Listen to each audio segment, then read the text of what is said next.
bagage technique de base qui est en fait le même pour chaque artiste, simplement ils auront une façon différente de vous le raconter parce qu'ils ont une envie différente à la fin. Right there on top of the moon, you can sit and do nothing. Salut à tous, j'espère que vous allez bien.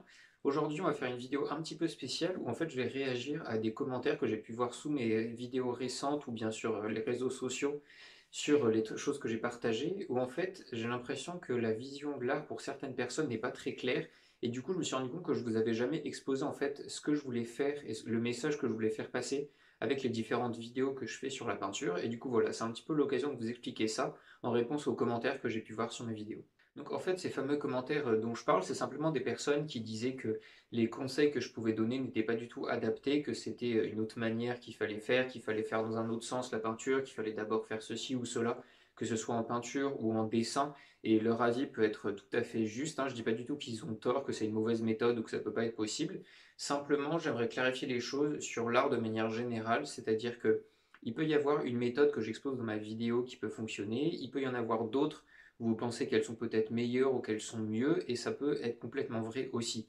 En fait, simplement, dans ces choses-là, il n'y a pas une seule méthode pour arriver à un objectif et à un but que vous voulez faire en peinture ou en dessin. En fait, il va y avoir des milliers de méthodes qui peuvent fonctionner. Ça dépendra surtout en fait de la personne, de ce qu'elle a envie de faire comme processus de peinture ou de dessin, et puis surtout du résultat auquel vous voulez arriver. Ce que je voudrais vous faire comprendre, en fait, c'est que malgré tous les conseils que je vous donne dans mes vidéos, toutes les techniques dont je vous parle, qu'il faut faire ceci, cela d'abord, qu'il faut faire clair, foncé, les couleurs et tout ça, en fait, toutes ces choses-là que je vous expose, c'est simplement mon avis personnel à moi, selon mon expérience, selon ce que j'ai appris à droite, à gauche, et puis ce que j'ai pu tester dans ma vie d'artiste, on pourrait dire, mais ça repose uniquement sur ce que j'ai fait moi, ce que j'aime faire comme processus de peinture, et ce que j'aime comme résultat. Mais si vous aimez pas le processus de peinture que j'ai, qui peut être parfois trop lent, trop rapide, ou voilà, ou bien vous aimez pas le résultat de mes peintures, outre qu'elles sont pas forcément très belles, ou vous feriez plus cette couleur ou plus cette teinte-là, en fait, c'est parce que ça, c'est juste mon avis. Mais si vous aimez un processus ou bien un résultat différent, bah forcément, vous allez utiliser des techniques qui sont complètement différentes, qui peuvent s'appuyer sur les techniques que je donne, mais qui vont être très différentes pour le résultat. Et du coup, en fait, ce que je vous dis dans toutes mes vidéos, c'est uniquement mon avis. Ce que je veux, c'est simplement que vous le preniez comme une sorte de point de départ ou comme un avis parmi d'autres. Et puis en prenant les avis de différents youtubeurs, de différents livres, de vos cours de peinture, de tout ce que vous pouvez voir sur l'art à droite ou à gauche, et bien finalement, au global, vous allez construire votre propre avis, votre propre manière de dessiner, de peindre, de gérer les couleurs, les valeurs, les sujets, votre composition. Et avec tout ça, en fait, vous allez construire votre propre avis d'artiste avec vos goûts sur ce que vous aimez faire et puis les résultats que vous aimez. Et du coup, à la fin, vous aurez votre propre avis à vous. Parce qu'il faut bien se rendre compte qu'il y a autant de façons de peindre et de résultats de peinture au final sur Terre qu'il y a d'artistes, en fait, je pense. Et du coup, c'est normal que tous mes conseils ne vous correspondent pas, que vous ne soyez pas d'accord avec tout ce que je dis. C'est tout à fait normal. En fait, c'est plutôt bon signe. Ça veut dire que vous avez votre propre méthode de peinture et de dessin et que vous avez votre propre patte sur la peinture à la fin. Et du coup, forcément, vous ne serez pas d'accord avec tout ce que je dis. C'est normal. C'est parce que vous avez une façon différente de moi de peindre et de faire les choses. C'est plutôt à l'inverse, si jamais vous êtes d'accord avec tout ce que je dis, que là c'est pas forcément bon, parce que ça veut dire que vous suivez trop en fait ce que je dis, que vous mettez pas forcément votre touche personnelle, alors ça peut être une façon d'apprendre au début, de tout recopier, on va en parler juste après, mais à terme ce serait bien que vous ayez votre propre avis aussi pour pouvoir faire votre propre touche dans l'art. Donc j'espère que j'ai été clair là-dessus, que mon objectif en fait avec mes vidéos et tout ce que je vous partage sur l'art et ma façon de faire, c'est uniquement vous donner un point de départ, de l'inspiration, quelques techniques de base qui me paraissent importantes et indispensables à connaître. Après ça encore c'est discutable, c'est uniquement mon avis, mais tout un package de départ en fait pour que ensuite vous puissiez tester toutes les choses que vous avez envie, combiner avec d'autres personnes, d'autres avis, et comme ça faire votre propre avis et votre propre opinion sur l'art à la fin. Et pour réussir à faire ça, en fait, il faut être un petit peu dans une démarche ouverte avec tout le monde qui vous entoure. Ça, c'est assez général à toute la vie, c'est-à-dire que pour moi, il faut rester le plus libre possible sur ce que vous faites. Il faut vraiment que vous soyez capable de tester tout plein de choses avec les couleurs, les peintures, les supports, les façons de faire, vraiment tester tout ce que vous avez envie, tout ce que vous pouvez imaginer ou vous voyez à droite à gauche pour vraiment voir si ça vous convient, si vous aimez le résultat, si vous aimez bien la façon de faire, si ça peut être intéressant de voir tout ça, pour qu'à la fin vous puissiez faire votre propre avis. Et c'est important comme ça de rester ouvert par rapport à tout ce qui vous entoure pour pouvoir s'enrichir de tout ça et pouvoir, grâce à tout ce que vous apprenez à droite ou à gauche, construire votre propre façon de faire. Après, bien sûr, là-dedans, il faut trouver un équilibre parce que c'est pas en sortant comme ça un matin et en vous disant je vais devenir un peintre et en peignant comme ça, en faisant n'importe quoi, que vous allez forcément apprendre le plus possible ou être le plus rapide dans votre apprentissage. Ça, je pense que c'est pas forcément possible, mais après, c'est que mon avis à moi aussi. C'est-à-dire que pour moi, dans ces choses-là qui ont quand même un certain côté technique pur, au sens de il faut savoir se servir de la peinture, du médium, typiquement nettoyer ses pinceaux, choisir ses couleurs, faire des mélanges de couleurs, toutes ces choses-là. Il y a quand même une partie assez technique pure qui pourrait vraiment être résumée dans un livre et puis c'est terminé.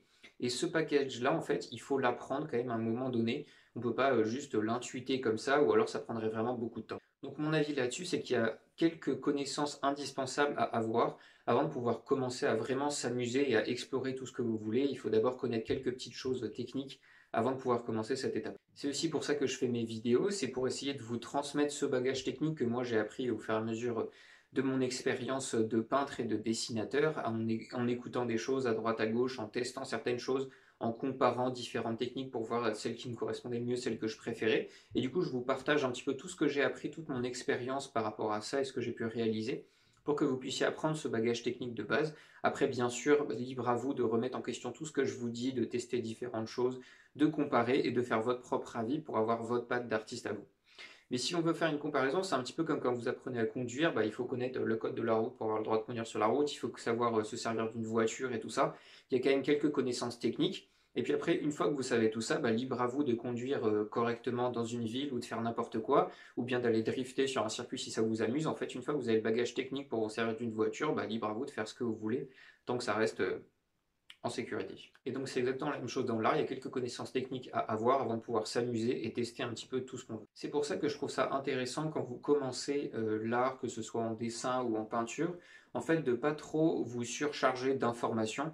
Souvent c'est bien de s'atteler à une ou deux personnes, ça dépend si vous avez des vrais cours ou bien des youtubeurs, des vidéos, moi c'est ce que je connais principalement, mais du coup de suivre une ou deux personnes maximum pour vraiment apprendre tout ce qu'il peut y avoir de technique et d'intéressant dans ce qu'elles racontent. Comme ça, vous avez vraiment une base solide avec une seule personne.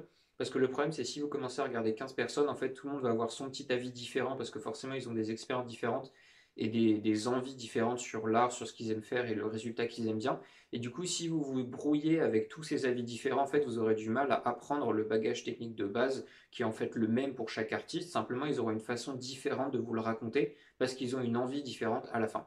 Du coup, quand vous commencez, ce qui est intéressant, c'est de fixer une ou deux personnes maximum pour apprendre le bagage technique avec elles. Et puis après, une fois que vous serez un petit peu plus à l'aise, après quelques mois ou quelques semaines ou quelques années, ça dépend simplement de votre vitesse d'apprentissage et ce que vous aimez faire, et bien une fois que vous avez ce bagage technique, libre à vous d'explorer tout le spectre possible pour pouvoir apprendre un petit peu partout. Donc voilà un petit peu ce que je voulais vous raconter sur la philosophie de mes vidéos et puis encore quelques conseils pour l'apprentissage pour les débutants. C'est pas du tout une vidéo coup de gueule où je suis en train de dire qu'il y a des rageux dans mes commentaires et tout ça, je m'en fiche complètement.